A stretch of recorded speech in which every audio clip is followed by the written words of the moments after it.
Assalamualaikum warahmatullahi wabarakatuh. Perkenalkan, nama saya Hufazi Ilmiati dengan NPM A1C020067. Di sini saya akan membahas materi tentang statistika. Nah, pada pembahasan statistika ini ada dua submateri, yaitu tentang penyajian data dan kemudian ada ukuran pemusatan dan penyajian data berkelompok. Di sini juga ada latihan untuk materi penyajian data, ukuran pemusatan dan penyajian data berkelompok. Kemudian ada juga kuis yang bisa dikerjakan oleh siswa tentang materi penyajian data, ukuran pemusatan dan penyajian data berkelompok. Sebelum kita masuk ke materi, kita lihat dulu ada beberapa penerapan statistika dalam kehidupan sehari-hari.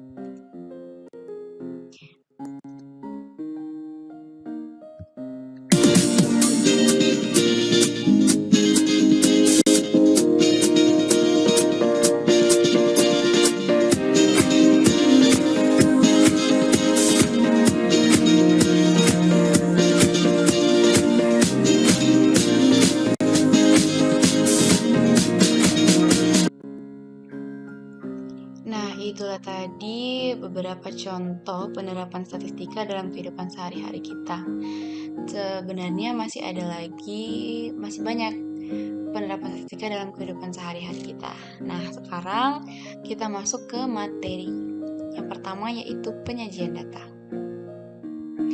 Nah, pada penyajian data ini ada materi tentang distribusi frekuensi. Distribusi frekuensi merupakan data yang telah diperoleh dari suatu penelitian yang masih berupa data acak yang dapat dibuat menjadi data yang berkelompok, yaitu data yang telah disusun ke dalam kelas-kelas tertentu. Daftar yang memuat data berkelompok disebut distribusi frekuensi atau tabel frekuensi. Nah, pada distribusi frekuensi ini memiliki beberapa jenis. Yang pertama yaitu distribusi frekuensi biasa yang berisikan jumlah frekuensi dari setiap berkelompok data. Distribusi frekuensi ada dua jenis, yaitu distribusi frekuensi numerik dan distribusi frekuensi peristiwa atau kategori.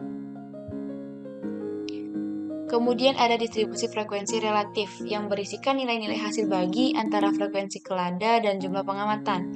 Distribusi frekuensi relatif menyatakan proporsi data yang berada pada suatu kelas interval. Distribusi frekuensi relatif pada suatu kelas didapatkan dengan cara membagi frekuensi dengan total data yang ada dari pengamatan atau observasi. Kemudian ada distribusi frekuensi kumulatif yang berisikan frekuensi kumulatif atau frekuensi yang dijumlahkan. Distribusi frekuensi kumulatif memiliki kurva yang disebut ogive.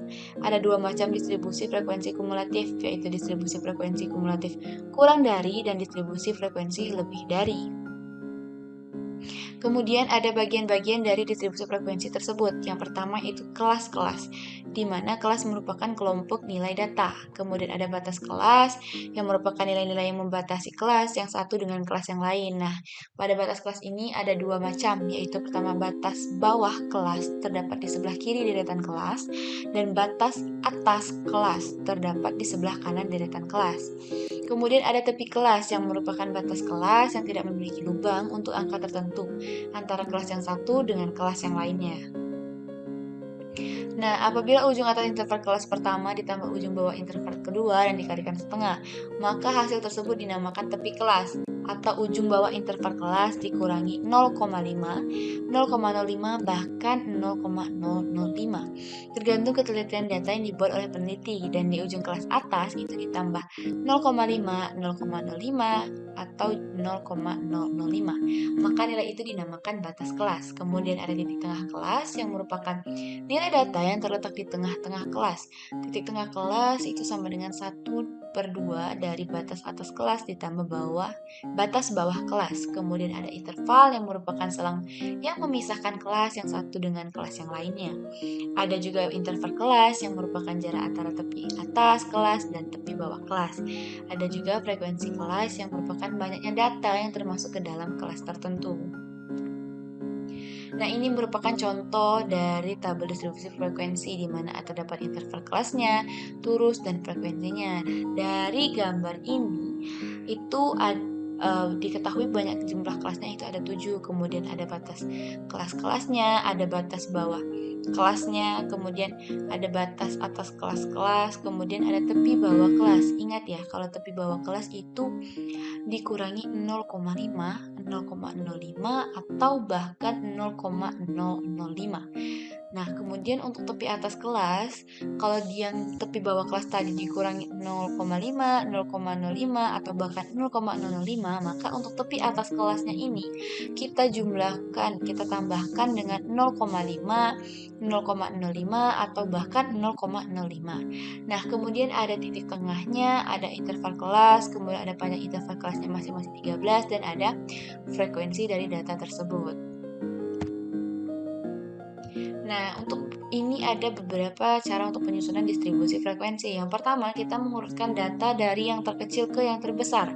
Kemudian lagi kita menentukan rank atau jangkauan data R. Nah, untuk menentukan jangkauan data R ini didapatkan dari data terbesar dikurangi data terkecil. Kemudian kita menentukan banyak kelas atau K rumus dengan rumus Drugas. Nah, K itu sama dengan 1 ditambah 3,3 log N, di mana N ini merupakan jumlah banyaknya data. Kemudian tentukan panjang interval kelas atau I, di mana I itu didapatkan dari jangkauan dibagi banyak kelas. Kemudian batas bawah kelas pertama itu biasanya dipilih dari data terkecil atau data terkecil yang berasal dari pelebaran jangkauan, atau data yang lebih kecil dari data terkecil, sehingga yang diambil itu yang paling kecil dan selisihnya harus kurang dari panjang interval kelasnya. Kemudian barulah kita menuliskan frekuensi kelas secara mendidih dalam kolom turus atau tali atau sistem turus sesuai banyaknya data. Nah, ini merupakan contoh soal, yaitu data hasil ujian akhir mata kuliah statistika dari 60 orang mahasiswa. Nah, kita disuruh untuk membuat daftar distribusi frekuensi dari data di atas. Di mana ya, langkah yang pertama itu kita menyusun data dari nilai yang terkecil hingga yang terbesar. Nah, didapatkanlah urutan datanya seperti yang ada pada layar, yaitu dari nilai terkecil sampai nilai yang paling besar.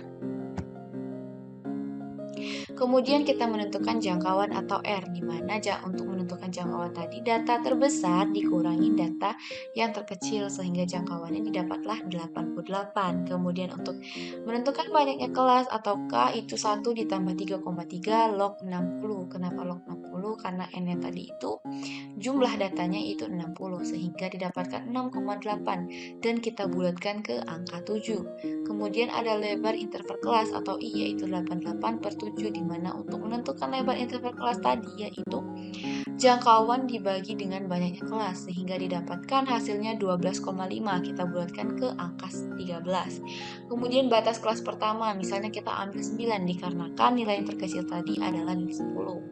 Nah, kemudian yang terakhir kita menuliskan frekuensi secara mendidih atau turus. Nah, inilah yang disebut dengan distribusi frekuensi, di mana terdapat interval kelasnya, ada turus dan frekuensi dari jumlah data tersebut. Nah, kemudian lagi ini ada materi tentang histogram, poligon frekuensi, dan OGIF. Ini merupakan grafik-grafik yang menjanjikan suatu data yang digunakan untuk mendeskripsikan suatu data dengan lebih mudah dan untuk menganalisis lebih lanjut. Nah, penyajian data ini berupa grafik dan tentunya akan lebih menarik para pembaca atau peserta dalam suatu presentasi. Nah, selain mempermudah memaknai suatu data, grafik juga digunakan untuk melihat perilaku atau behavior atau tren dari data tersebut. Nah, untuk grafik ini ada 3 macam grafik yang biasa digunakan untuk mempresentasikan data berkelompok. Yang pertama ada histogram, yang kedua ada poligon frekuensi, yang ketiga ada OGIF atau grafik frekuensi kumulatif. Yang pertama itu histogram. Pada bidang statistik, histogram adalah tampilan grafis dari tabulasi frekuensi yang digambarkan dengan grafis batangan sebagai manifestasi data binning. Nah, tiap tampilan batang menunjukkan proporsi frekuensi pada masing-masing deret kategori yang berdampingan dengan interval yang tidak tumpang tindih. Nah, dapat dilihat ini merupakan grafik histogram di mana berbentuk batang dan deret kategorinya yang berdampingan dengan interval itu tidak tumpang tindih. Kemudian ada poligon frekuensi. Poligon frekuensi merupakan diagram dari data yang disajikan dalam bentuk tabel distribusi frekuensi. Dalam ilmu statistika dasar, poligon frekuensi dikenal juga dengan istilah histogram frekuensi. Ini ada cara untuk membuat poligon frekuensi. Yang pertama kita menentukan nilai tengahnya. Nah, untuk menentukan nilai tengahnya ini dapat kita cari dengan cara menjumlahkan tepi bawah dengan tepi atas. Kemudian kita hasilnya itu kita bagi dua. Nah, jadi ini contohnya ya, kelas ke-1, ini tepi bawahnya, ini tepi atas, kemudian dibagi dua. Nah, untuk interval kelas lainnya itu dapat dicari dengan cara yang sama seperti tadi, dan ini merupakan hasilnya. Nah, di sini ada kelas, ada interval kelas, titik tengah kelas, dan frekuensi. Kemudian kita membuat grafik poligon. Ini merupakan gambaran dari grafik poligon. Dan yang ketiga ada OGIF. Nah, OGIF merupakan bentuk penyajian data dalam grafik berdasarkan data yang sudah disusun dalam bentuk tabel distribusi frekuensi kumulatif. OGIF sering disebut sebagai grafik frekuensi meningkat dikarenakan cara pembuatannya dan menjumlahkan frekuensi pada setiap kelas sebelumnya atau setelahnya. Nah, ini merupakan contoh gambar dari grafik OGIF. Nah, itu tadi materi tentang penyajian data. Sekarang kita balik lagi ke awal dan kita lihat latihan tentang materi penyajian data. Nah, di sini ada latihan tentang penyajian data. Nah, yang pertama itu ada soal itu di suatu sekolah di daerah Provinsi Bengkulu, tepatnya daerah Kabupaten Lebong, yaitu SMP Harapan, dilakukan sebuah survei yang ditinjau, yaitu berupa data tinggi badan siswa yang bertujuan untuk melihat pertumbuhan tinggi badan anak usia remaja yang duduk di bangku SMP. Nah, dari survei hanya 40 siswa yang diambil sampel data tinggi badannya. Nah, ini merupakan sampel data tinggi badan 40 siswa SMP Harapan yang diukur sampai sentimeter terdekat adalah sebagai berikut ini. Kemudian kalian disuruh untuk membuat tabel distribusi frekuensi dari data tersebut. Mari kita lihat untuk pembahasannya. Nah, untuk pembahasannya itu yang pertama kita urutkan dulu tadi ya datanya dari yang terkecil hingga yang terbesar. Kemudian kita menentukan jangkauannya di mana diketahui data terbesarnya 176 dan data terkecilnya 147, sehingga untuk nilai jangkauannya yaitu 176 dikurang 147 sama dengan 29. Kemudian pilihlah banyak interval kelas. Kita ambil misalnya 6. Kemudian panjang interval kelas adalah 4. Batas bawah interval ke-1 adalah 147 dan batas atasnya 151. Batas bawah interval kedua ada 152 dan batas atasnya 15,6 dan seterusnya. Di sini ya, ini batas bawah intervalnya dan ini batas atas intervalnya. Kemudian dengan menggunakan sistem turus diperoleh frekuensi interval ke-1 adalah 8, frekuensi interval kedua adalah 4, frekuensi data interval ketiga adalah 8, frekuensi interval keempat adalah 7, frekuensi interval kelima adalah 8, dan frekuensi interval keenam adalah 5. Nah, sekarang kita masuk ke contoh soal yang berikutnya, yaitu cerita tentang pedagang beras, di mana seorang pemilik toko beras akan membeli beras untuk persediaan barang pada bulan berikutnya. Penjualan beras untuk bulan Agustus diperkirakan sama dengan penjualan bulan Juni. Sebelum membeli beras, pemilik toko membuat catatan tentang persediaan beras dan beras yang terjual dalam bulan Juli yang disajikan dalam bentuk diagram batang berikut. Nah, pada toko beras tersebut jenis beras yang paling banyak terjual adalah, nah di sini didapat kalian lihat ini merupakan grafik histogram di mana berbentuk batang dan tidak saling tumpang tindih. Kita lihat pembahasannya. Nah, untuk pembahasannya, berdasarkan diagram batang di atas, itu diperoleh hasilnya sebagai berikut. Beras IR46 yang terjual adalah 180 kg, kemudian beras IR42 yang terjual adalah 80 kg, beras rojo lele yang terjual adalah 650 kg, beras pandan wangi yang terjual adalah 380 kg, dan beras merah yang dijual adalah 70 kg. Nah, dengan demikian didapatkan bahwa jenis beras yang paling banyak terjual yaitu adalah beras rojo lele sebanyak 650 gram. Kita masuk ke latihan yang terakhir. Berikut ini merupakan diberikan data nilai hasil ujian akhir mata kuliah statistik dan probabilitas dari 50 mahasiswa. Nah, ini ada data yang berjumlah 50, datanya masih acak. Kemudian kita disuruh untuk membuat tabel distribusi frekuensi data bergolong dari data tersebut dengan aturan Struge. Nah, kemudian buatlah tabel distribusi relatif dan tabel distribusi kumulatif, kurang dari dan lebih dari. Kita lihat pembahasannya ya. Nah, pembahasannya yang pertama itu langkah membuat tabel distribusi frekuensi yang pertama, yaitu kita menentukan jangkauan, di mana itu jumlah data terbesar dikurangi data terkecil, sehingga 92 dikurang 42 dan didapatkan hasilnya 50. Kemudian kita menentukan banyaknya kelas interval K, di mana rumus K itu sama dengan 1 ditambah 3,3 log N. Sehingga 1 ditambah 3,3 log 50. Hasilnya itu 6,6 dan kita bulatkan ke 7.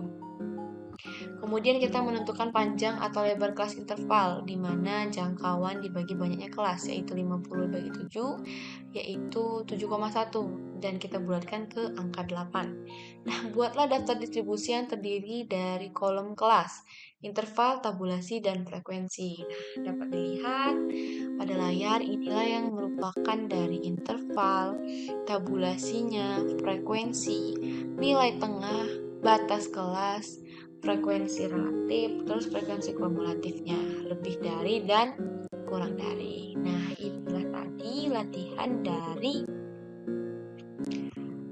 materi tentang penyajian data. Kemudian, kita kembali ke awal. Itu ada kuis tentang subbab penyajian data. Di sini siswa diharapkan dapat mengerjakan soal kuis dengan benar. Nah, ini ada petunjuk untuk mengerjakan soal kuisnya. Kerjakanlah kuis berikut ini yang berbentuk pilihan ganda dengan cara mengklik salah satu pilihan jawaban yang kalian rasa benar. Jika jawaban kalian benar, maka akan muncul menu pembahasan. Silahkan klik menu pembahasan untuk mengetahui pembahasan soal tersebut.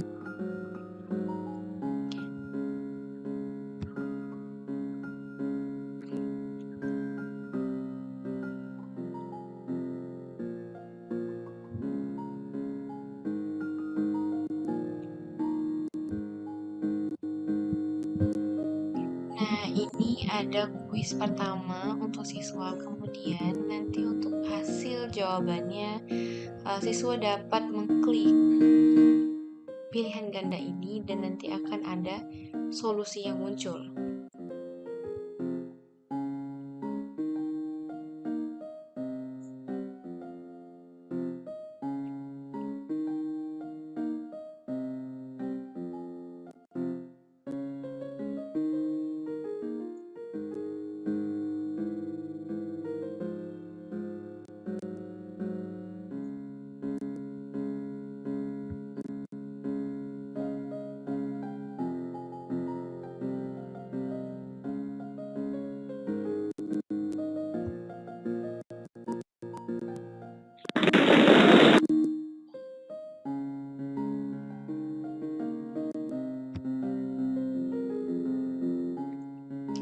Nah, ini tadi merupakan jawaban dari interval nilai soal kuis yang pertama.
itu tadi merupakan kuis untuk materi penyajian data.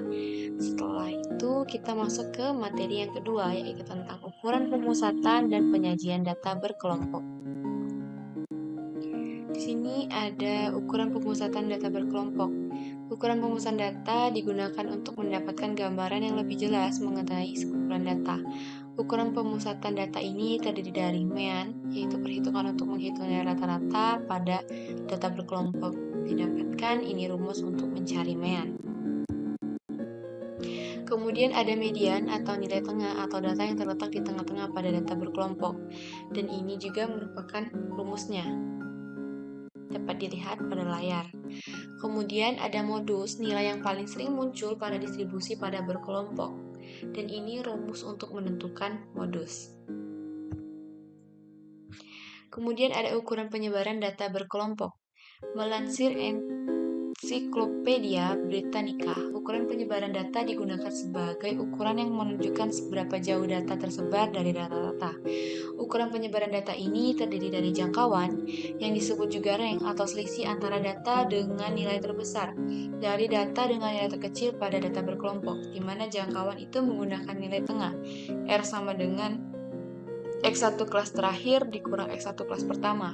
Kemudian menggunakan batas atas, yaitu dengan R sama dengan batas atas kelas terakhir dikurang batas atas kelas pertama. Kemudian ada juga simpangan rata-rata, di mana simpangan rata-rata ini untuk nilai yang diobservasi terhadap rata-rata. Dan ini adalah rumus untuk menentukan simpangan rata-rata.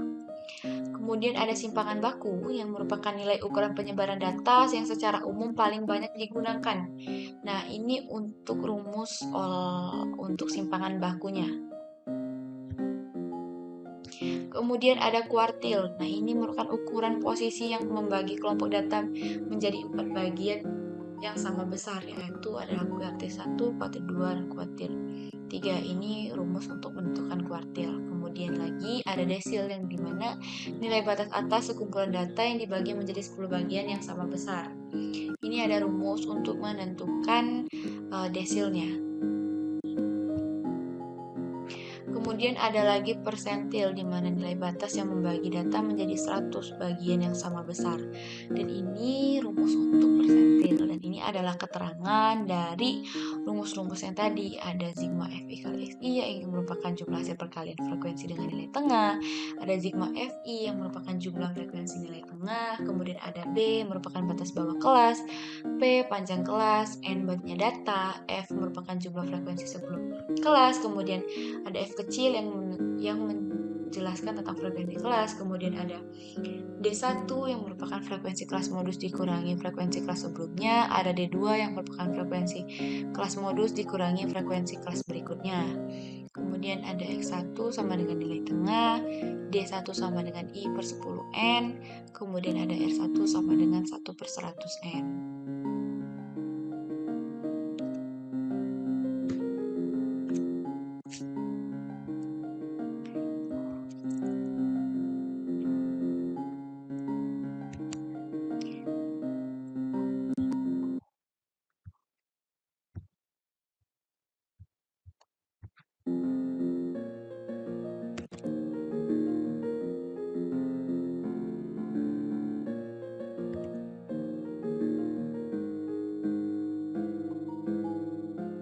Nah, itulah tadi sedikit materi tentang ukuran pemusatan dan penyajian data berkelompok. Kemudian, di sini ada latihan tentang ukuran pemusatan dan penyajian data berkelompok. Nah, yang pertama itu ada soal untuk sebuah laboratorium komputer akan mengadakan pengurangan jumlah CPU berdasarkan performa hardware-nya yang diukur melalui sebuah aplikasi. Dari hasil pengukuran diperoleh data sebagai berikut. Skor uji 61 sampai 65, 66 sampai 70, 71 sampai 75. Frekuensinya ada 2, 4, 8. Kemudian ada skor uji untuk 76 sampai 80 dengan frekuensi 12. Skor uji 81 sampai 85 dengan frekuensi 6, kemudian ada skor uji 86 sampai 90 dengan frekuensi 8. Nah, jika komputer yang akan dikurangi sebanyak 25% dari total komputer yang ada, maka skor uji tertinggi performa hardware untuk komputer yang dikurangi adalah, nah ini kita dapat melihat pembahasannya. Nah, untuk pembahasannya itu ubah format dan lengkapi tabel di atas dengan menambahkan kolom frekuensi kumulatif. Nah, seperti ini gambarnya. Kemudian akan dicari nilai dari persentil ke-25 sebagai berikut. Persentil ke-25 terletak pada datum ke-25.100 dikali 40 sama dengan 10, yaitu pada kelas dengan interval 71 sampai 75.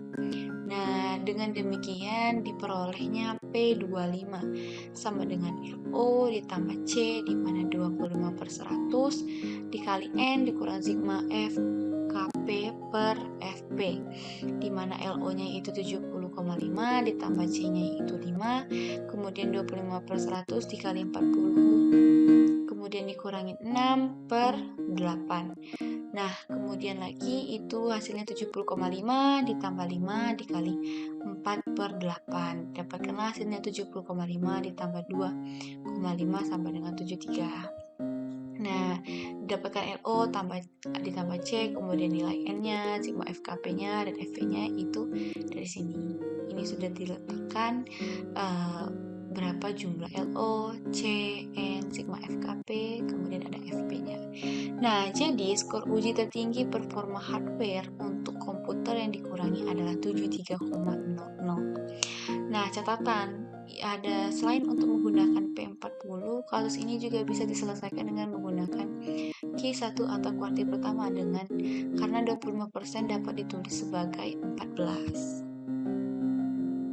Nah, ini ada soal yang kedua, yaitu data hasil ujian masuk salah satu perguruan tinggi. Ini disajikan dalam tabel berikut ini.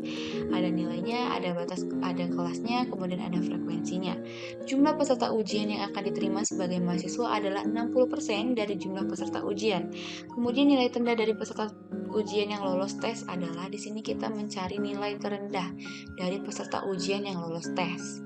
Kita lihat pembahasannya. Nah, untuk pembahasannya kita lengkapi dulu tabel di atas dengan menambahkan kolom frekuensi kumulatif.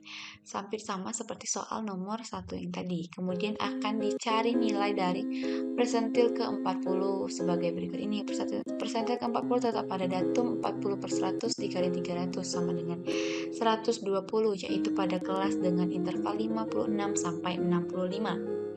Di mana diketahui LO-nya 55,5, kemudian C-nya 65 dikurang 56 ditambah 1 sama dengan 10, N-nya itu 300, kemudian sigma FKP-nya sama dengan 60, kemudian FP-nya sama dengan 60. Dengan demikian didapat diperoleh, kita masukkan ke rumus P40 sama dengan LO ditambah C, kemudian 40/100 dikali N dikurang sigma FKP per FP, di mana hasilnya 55,5 ditambah 10 dikali 40/100 dikali 300 dikurang 60 bagi 60. Didapatkan hasilnya 55,5 ditambah 10 dikali 60/60. Ini 60-nya coret habis. Kemudian dapatlah hasilnya 55,5 ditambah 10 sama dengan 65,5. Jadi, untuk nilai terendah dari peserta ujian yang lolos tes adalah 65,5. Nah, ini adalah latihan yang terakhir di soal nomor 3. Di suatu kelas terdiri dari siswa yang dibagi menjadi 3 kelompok untuk memberi sumbangan kepada korban bencana alam. Kelompok 1, 2, dan 3 berturut-turut terdiri dari 10, 12, dan 18 siswa. Jika rata-rata sumbangan kelompok 1 adalah 10.000, rata-rata sumbangan kelompok 2 adalah 11.000, dan rata-rata sumbangan seluruh kelompok adalah 9.400. Maka rata-rata sumbangan kelompok 3 adalah... Nah, gini di sini kita akan mencari rata-rata dari sumbangan kelompok 3.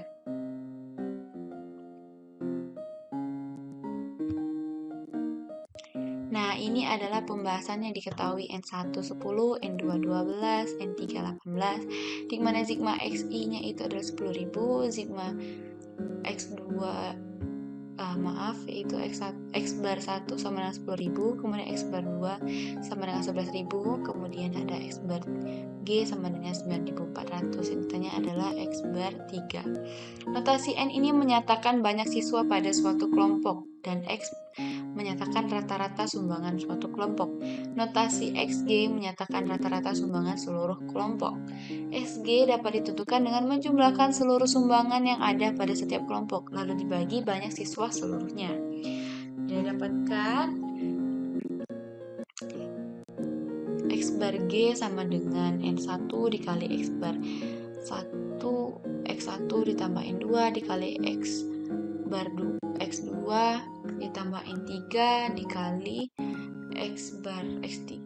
Kemudian 9.400 sama dengan 10 dikali 10.000 ditambah 12 dikali 11.000 ditambah 18 X bar X3 barnya, dimana yang akan dicari yaitu nilai X3-nya. Kemudian didapatkanlah hasil 9.400 sama dengan 100.000 ditambah 132.000 ditambah 18 X3, dan dibagilah 10 tambah 12 tambah 18, dimana jumlah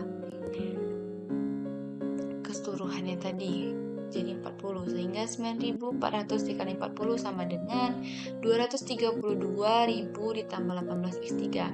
18 X3 sama dengan 376.000 ini didapatkan dari 9.400 kali 40, kemudian dikurangkan dengan 232.000, sehingga X3 sama dengan 144.000 dibagi 18 sama dengan 8.000. Nah, jadi rata-rata sumbangan kelompok 3 yaitu sebesar Rp8.000. Nah, itulah tadi merupakan latihan dari ukuran pemusatan data dan penyajian data berkelompok. Semoga adik-adik lebih memahami. Nah, agar adik-adik lebih memahami materi tentang ukuran pemusatan dan penyajian data berkelompok, di sini ada kuis tentang ukuran pemusatan dan penyajian data berkelompok. Sama halnya seperti materi penyajian data tadi, ini untuk petunjuk mengerjakan soalnya. Kerjakanlah kuis berikut ini yang berbentuk pilihan ganda dengan cara mengklik salah satu pilihan jawaban yang kalian rasa benar. Jika jawaban kalian benar, maka akan muncul menu pembahasan. Silahkan klik menu pembahasan untuk mengetahui pembahasan soal tersebut.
Nah, itulah tadi sedikit pembahasan materi statistika tentang penyajian data dan ukuran pemusatan data berkelompok. Semoga adik-adik yang menonton video ini dapat memahami tentang materi tersebut, dan jangan lupa mengerjakan soal kuisnya untuk meningkatkan pemahaman kalian terhadap materi statistika. Nah, lebih dan kurang kakak mohon maaf, kakak akhiri. Wassalamualaikum warahmatullahi wabarakatuh.